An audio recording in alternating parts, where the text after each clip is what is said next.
Good Tuesday evening and welcome to the NCWLIFE Evening News. I'm Grant Olson.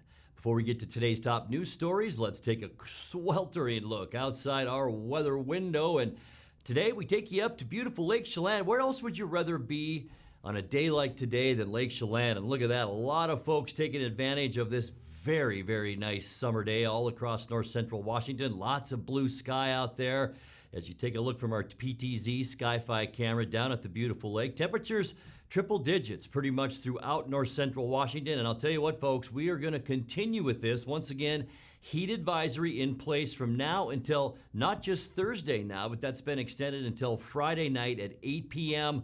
We could see lots of hot weather, in fact, dangerously hot weather. Keep in mind your pets and also drink more water than you think you even need to if you are outside. And if you're working outside, boy, take some breaks, get into that air conditioner, and once again, drink plenty of fluids. Also, we have a fire danger with those warm temperatures because we could see some breezy winds beginning tomorrow.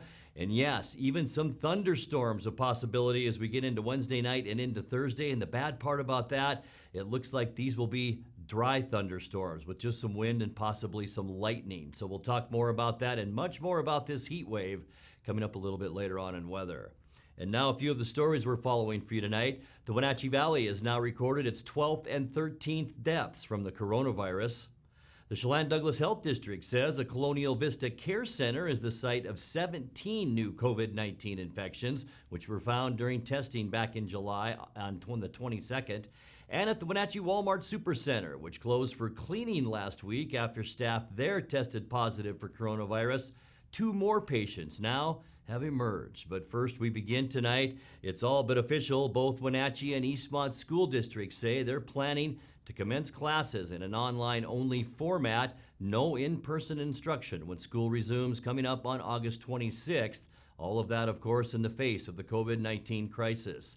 Both districts say the area's rising COVID-19 infection rates makes a return to physical classrooms risky for students, faculty, staff, and the wider community. Both districts have plans for remote learning to present to their boards. The Wenatchee School Board is expected to vote on Wednesday on a proposal for remote learning. Eastmont's board will do the same on Monday. In both districts, younger students would be the first to return to brick and mortar classrooms as the pandemic allows, followed by their older peers. The Wenatchee School District plans to host a virtual town hall meeting coming up at 6 p.m. on August 4th on its restart plans for fall. Parents can submit questions before that meeting at wenatcheeschools.org, and you can do that through August 2nd. The Wenatchee Valley has now recorded its 12th and 13th deaths from the coronavirus. The Chelan-Douglas Health District says 2 Chelan County residents, one man in his 70s and one in his 80s, have passed away from COVID-19. Theirs are the first deaths attributed to the virus locally since mid-July. 26 patients were hospitalized in Wenatchee with the disease yesterday, according to Confluence Health, including 6 in intensive care. Meanwhile, the Chelan-Douglas Health District says a Colonial Vista Care Center is the site of 17 new COVID-19 infections, which were found during testing on July 22nd. 4 of those are staff members.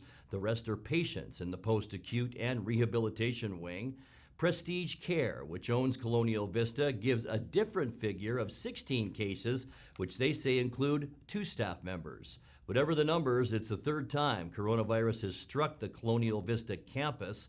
2 other outbreaks were recorded there in April and in June, affecting 14 people. Well, at the Wenatchee Walmart Supercenter, which closed for cleaning last week after staff there tested positive for coronavirus, 2 more patients have now emerged. The health district says that's a total of 23 Walmart employees so far, all of whom have been sent to recover at home. Workers there criticized the store for not warning employees who might have been exposed after their coworkers tested positive. Well, coming up next, we'll tell you about 3 fires currently burning around our area, 2 of those in Okanagan County. Monday was another good day at the Clockham Fire southeast of the valley as crews continued to demobilize. A driver was injured and had to be extricated Friday after rolling a pickup down an embankment on Chelan Hills Road, 1 mile south of the BB Ridge in Orondo. And the discovery of a blue-green algae in the water has Grant County warning people to avoid contact with Potholes Reservoir until further notice. I'm Grant Olson, and you're watching the NCWLIFE Evening News.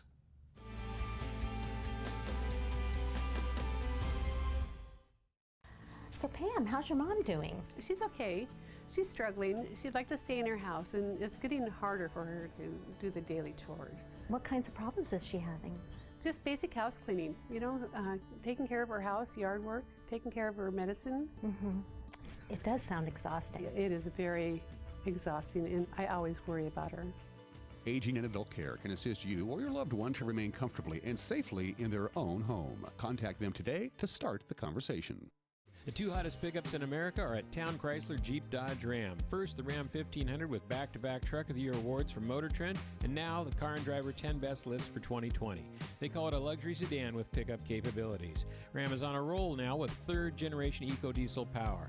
Next up, the Jeep Gladiator, also a 2020 10 Best model based on the new award-winning Jeep Wrangler. It has options and capabilities that no other truck can offer. Two more reasons when it comes to buying a truck: there's no reason to leave town. Boating in the Wenatchee Valley starts at Bob File Boats and Motors. If you're ready for a party on the water, check out the line of Sylvan pontoon boats at Bob File Boats and Motors. Plush chairs at the rear fishing station will have you casting in comfort. And your friends and family who aren't so interested in what the fish have to offer can lounge on luxurious furniture in the front. See the Sylvan line of pontoon boats at Bob File Boats and Motors on Sunset Highway in East Wenatchee or online at bobfile.com. Bob File Boats and Motors, we're dealing. Bob File's gonna make you smile.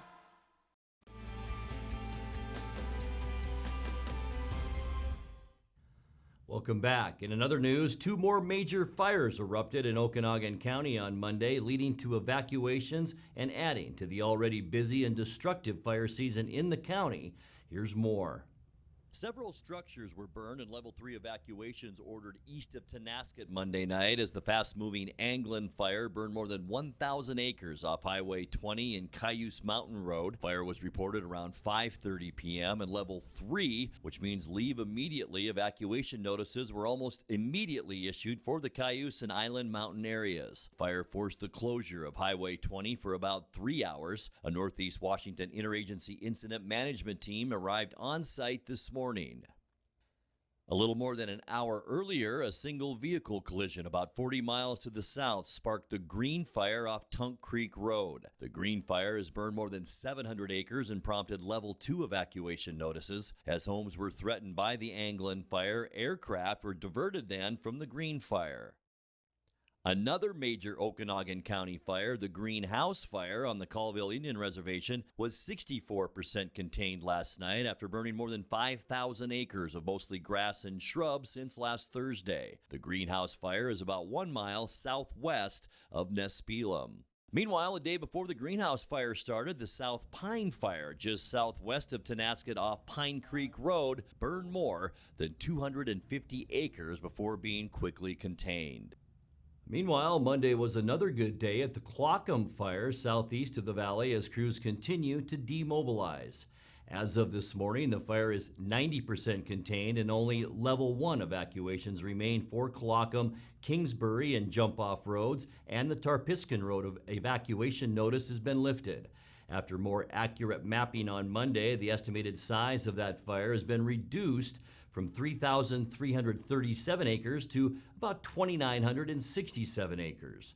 Local fire districts from the DNR, the BLM, and Chelan County Fire District Number 5 are now the primary agencies. 44 fire personnel remain on site for mop-up activities and dousing whatever pop-up fires may develop inside those fire lines. One outbuilding was damaged, but there were no reports of any structures destroyed or injuries. The cause of the fire remains under investigation. Well, the driver was injured and had to be extricated Friday after rolling a pickup down an embankment on Chelan Hills Road, about 1 mile south of the BB Bridge in Orondo. Rescuers from the Orondo Fire Department, Douglas County Sheriff, and Lake Chelan EMS had to get creative, first chaining up the truck so it wouldn't roll further down the ravine, and then using ropes and a ladder to build a bridge from the roadway down to the trapped victim. He was treated at the scene and then transported to Lake Chelan Community Hospital. Well, the discovery of a blue-green algae in the water has Grant County warning people to avoid contact with Potholes Reservoir until further notice. The Grant County Health District said the naturally forming bacteria often occur during hot weather and are extremely harmful to people and pets. People are advised not to swim or water ski in the reservoir and keep all pets and livestock away. The same sort of advisory is still in place for Moses Lake after testing last month also showed toxin levels above recreational guidelines. Blue-green algae has also been confirmed in Willow Lake in Grant County, but toxin levels were not shown to be above recreational guidelines. You're watching the NCWLIFE Evening News. Coming up next, tonight's feature story and your complete local weather forecast.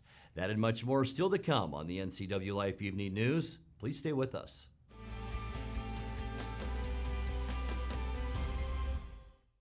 Nissan is the value leader in new cars and SUVs. Check out these new models starting at under $20,000. The all-new Versa from $17,020. The all-new Sentra from $17,400. And the all-new Kicks from $17,995. Now you can have the Nissan style, performance, and reliability, all for under $20,000. And they're all here at Town Nissan, up behind Costco in East Wenatchee. Traditional values and innovation in honoring the life of each family we serve is part of the ministry of Heritage Memorial Chapel. Our staff is committed to walk with your family with compassion through this time of grief. We are here to help and here to serve, the right kind of help when you need it most. Heritage Memorial Chapel.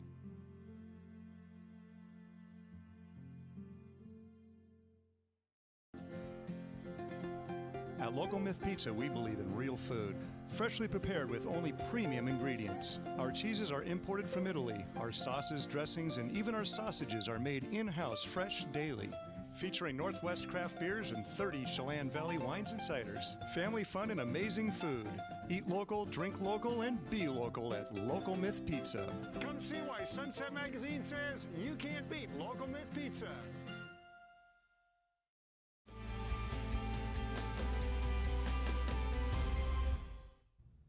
Welcome back to the NCWLIFE Evening News. Wenatchee is home to an antique oil painting with a lot of history, and now the Wenatchee Valley Museum and Cultural Center has pulled out all the stops to make the old artwork look like new again. In tonight's feature story, NCWLIFE's Jefferson Robbins explores what it takes to bring a 126-year-old masterpiece back to life. If at first you don't succeed in hanging a newly restored 300-pound painting in your community museum, you just have to try again. And again, and again. Got it? How does the bottom one feel? Good? Yeah. Sunset and moonrise on the Great Chief has lived at the Wenatchee Valley Museum and Cultural Center since 1985. But after a professional restoration by Redmond artisan Bruce Miller, it's like a whole new painting. The oil landscape by artist James Everett Stewart had a long journey to this wall after its creation in 1894. It first appeared in the 1915 Panama Pacific Expo in San Francisco, representing a vision of the Columbia River near Maryhill. It spent time at the Washington State Historical Society in Tacoma, and first came to Wenatchee in 1954, where it hung in the lobby of the Cascadian Hotel for 14 years.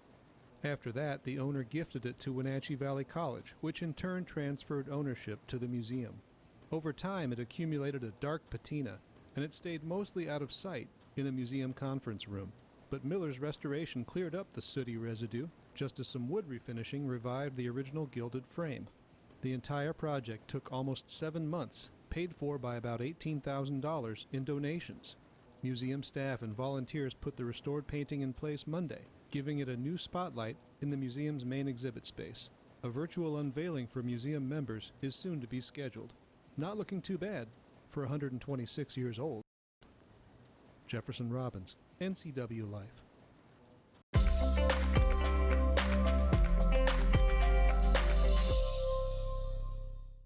Time now for a check of your North Central Washington weather forecast. Before we get to all of that, there's some hot weather coming up as if you didn't know that already. Let's take a look outside our weather window and go to beautiful Lake Chelan as we take a look at how things look this afternoon, and what a day to be up at the lake. Temperatures very warm, triple digits throughout north central Washington. All kinds of clear blue skies and sunshine out there today, and just a fantastic day to be in the Chelan and Manson area. Unofficially, we finally did it this year. We reached the triple digit mark, unofficially 100 this afternoon at Pangbourne Airport.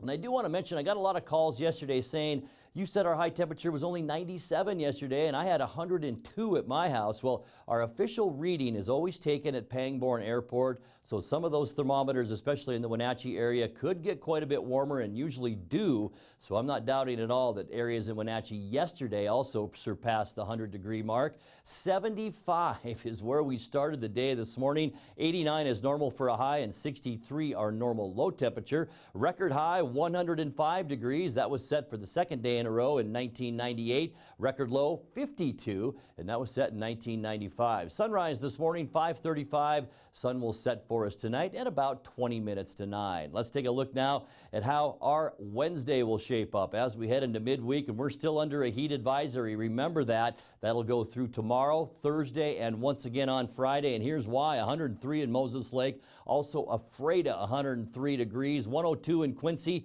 Wenatchee will probably top off at about 101 tomorrow. Same for Cashmere, Leavenworth at 97, and a beautiful day to go to Lake Chelan once again tomorrow with a high temperature of 100. Let's take a look at that surface loop now. We'll begin tonight and take you through the weekend. Clear and breezy tonight. Breezes will kick up late this afternoon into our early evening hours. We're talking northwest winds 10 to 20 miles an hour. They might even get gusty a little bit later at 28 miles an hour, but all kinds of clear skies, and we will continue to see that for Wednesday too. Heat advisory continues. Sunny conditions. Here's an area of low pressure right here, but with all the high pressure back in the States, it's keeping that low pressure at bay. Even that low really doesn't want to move anywhere. And by Thursday, mostly sunny skies. Once again, triple digits. In fact, Thursday could be our hottest day of the week. Isolated thunderstorms not out of the question, mainly where we're seeing the clouds. On Friday, back to sunshine. It will be a little bit breezy, so a hot breeze on Friday with northwest winds 10 to 20 miles an hour. You can see the reddish colors, and that indicates almost 100 degrees, and we're going to see that again Friday. But relief is on the way. By the time we get into the weekend on Saturday, slightly cooler, although still hot. We're talking Saturday highs in the low to mid 90s, even though that is better than 100 degrees. A few more clouds will move in as we end the weekend on Sunday with mostly sunny skies. We will be still above normal as far as temperatures go, but look at our hue of colored temperatures, and we're talking back to orange, which means temperatures in the 80s. Won't that feel nice as we get into Sunday? But by Monday, sunny. It'll be slightly cooler once again with temperatures back to normal, and that for us is around 89 degrees. Let's take a look now at your Patriot Plumbing, Heating, and Cooling 7-day forecast. 68 degrees our overnight low tonight. It might even be a little bit warmer than that. 101 on Wednesday, 102 on Thursday. Keep in mind, we could see a thunderstorm or two, and I'm afraid they could be dry thunderstorms with just lightning and some wind. We are definitely going to keep our eye on Thursday. For Friday, 99, and then that little bit of a cool down as we get to Saturday, Sunday, and Monday under mostly sunny skies. High temperatures then, mainly in the lower 90s. And that's a look at your local weather forecast. Coming up next, tonight's sports report with Eric Granstrom and more as the NCWLIFE Evening News continues right after this.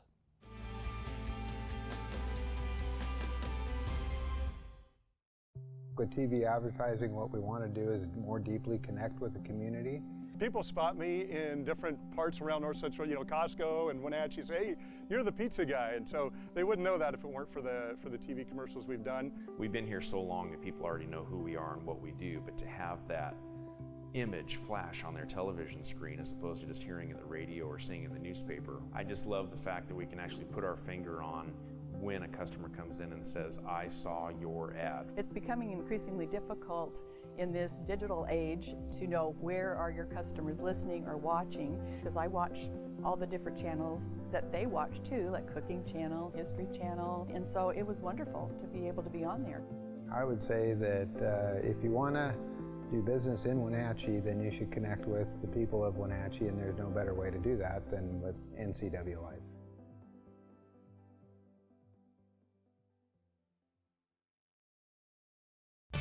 And now it's a sports update. on the NCWLIFE channel.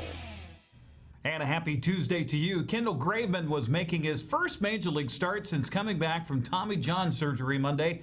He looked incredible for the first 2 innings against the Houston Astros, striking out the first 3 batters he faced, but then came the third and the second time through the lineup. An RBI double by Jose Altuve and 3-run home run by Alex Bregman spoiled that storybook return, and Houston went on for the 8-5 victory over the Mariners, taking 3 of 4 in that first series of the season.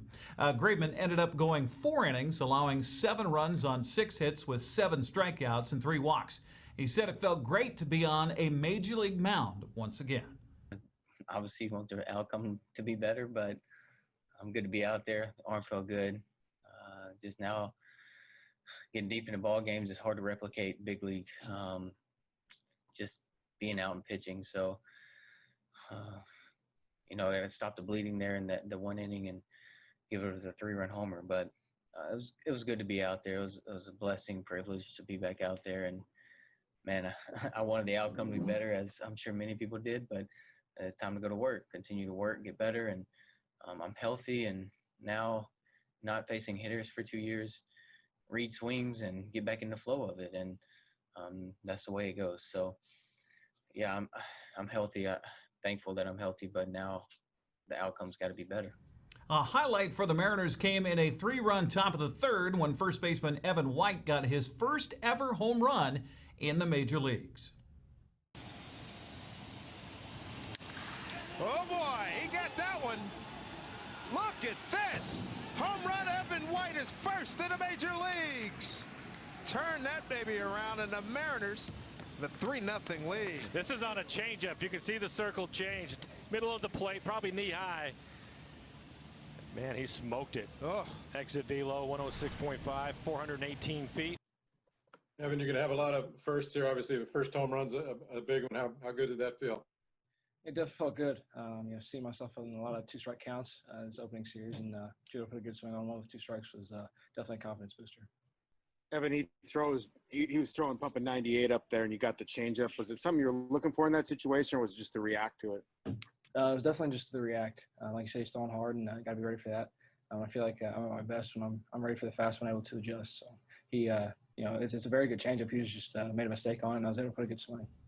Kyle Lewis continued his hot streak to start the season, coming up with another couple hits, upping his batting average to .400 through 4 games. Now, despite the loss, manager Scott Servais focused on the positives of the day and the series for the Mariners. Obviously, Evan White, big night tonight, his first Major League home run.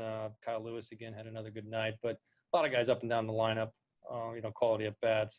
Now, unfortunately, not enough tonight. I thought Graven's stuff was really good early on. He had a little trouble with the bottom of the lineup there in that 1 inning, and then Bregman hit the big homer off him. But health-wise, he looks good. He's got good stuff. He's just going to have to, locate pitches a little bit there in the middle innings. And going into the game tonight, we're trying to get the pitch count up there a little bit, get him up in the 80s. So next time out, he can go 100. And now that we are on a 6-man rotation, that extra day of rest should help guys bounce back. So again, showing some really good stuff. First series out in Houston against a club in the World Series last year with a lot of young players. Thought we did a lot of positive things here, and we'll continue to build on that. Seattle now heads for Anaheim to begin a 3-game series with the Angels. Justice Sheffield will make his first start of the season against the Halos' Patrick Sandoval. That game getting underway tonight in Anaheim. Opening up the Les Schwab scoreboard, there was only one other game in the American League West last night. 6 Oakland pitchers combined on a 9-hit shutout to the Angels in the Bay Area. They also combined for 12 strikeouts on the day. Offensively, Oakland was led by the 3-for-4 performance of Matt Chapman, and Mark Canha also hit his first homer of the season. Houston and Oakland lead the AL West at 3-1. Texas didn't play Monday, so they're a game and a half back at 1-2. Seattle and Los Angeles are 1-3 heading into tonight's series. Well, the Seattle Sounders stay in the MLB, make that the Major League Soccer back. Let me start that over. The MLS is back tournament. There you go. Their stay was very brief. Seattle bounced out in the first round of the tournament by LAFC 4-1. The final, LA got on the board first in the 14th minute with the first of two goals by Diego Rossi. Latif Blessing made it 2-0 at half with a goal in the 39th minute. Sounders came out in the second half, scored in the 75th minute on a Will Bruin tally. Rossi's second goal came in the 82nd minute to make it 3-1. Brian Rodriguez added insult to injury with a goal in the 89th minute for the final score of 4-1. Goalkeeper Stefan Fry says the Sounders weren't able to take advantage of LA's aggressive play. I think there's opportunities for us to exploit that over-aggressiveness at time, but also we needed to find a bit more of a balance. You know, when we were in the final third, when we were able to beat the press, to then maybe find a little bit of possession, because it just became frustratingly quick, and it kind of worked in their favor because that's what they're used to. So they don't. There's no such thing as a perfect tactic, and so we just needed to adjust better to their tactic. I think they have a clear way of how they want to play and how they want to force turnovers and how they want to get their goals. We just weren't able to adjust and figure out what the weaknesses are of their style of play, and made some errors defensively and offensively. Obviously, 4 goals is a lot, and all of them pretty crappy. You're not going to win games like that. The tournament was the welcome back to Major League Soccer after COVID shutdown. League is hoping after the tournament, being able to playing in that bubble, they'll get to the regular season and be able to proceed. Well, today's supposed to be the first day of training camp for the Seattle Seahawks. We'll find out by day's end how many actually showed up amid concerns over the pandemic. One player who definitely won't be attending camp or any of the season for this matter is offensive guard Chance Warmack. According to the NFL Network's Mike Garofalo, Warmack will be taking a voluntary opt-out for this season. The former 10th overall pick, who sat out last season to get healthy, has signed with Seattle this spring. Seattle Times' Bob Condotta reports people around Warmack have contracted COVID-19. He'll receive a $150,000 stipend from the NFL, and his contract will roll over to next year. That's a look at sports news. I'm Eric Grandstrom. Grant, back to you. Thank you very much, Eric. And finally tonight, it's a boat owner's worst nightmare, as motorists on Blewett Pass were greeted with the unusual sight of a pleasure boat sitting in the southbound lanes of Highway 97 near the summit Monday afternoon. The Washington State Patrol said the boat's owner failed to secure the boat to its trailer with tie-downs and safety chains. That resulted in lanes being blocked, extensive damage to the boat, and a ticket for the owner for failing to secure a load. Now let's check in with Dan Kuntz for a look at what's coming up tomorrow morning on Wake Up Wenatchee Valley. Dan? Thank you very much for another hot edition of Wake Up Wenatchee Valley. I was born and raised here in the Wenatchee Valley. I'm used to the heat. As I've gotten older, I'm much less tolerant of the heat.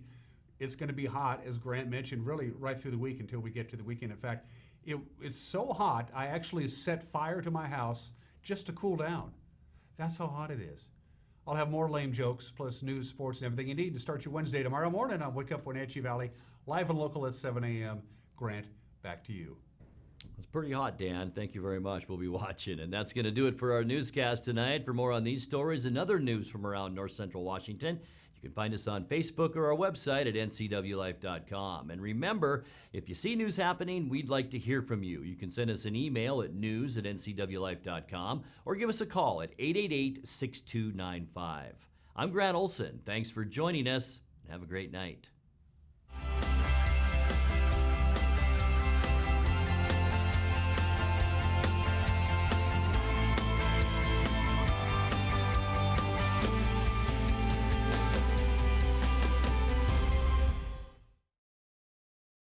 This is Caitlin Hedersheet, the producer of the NCWLIFE magazine.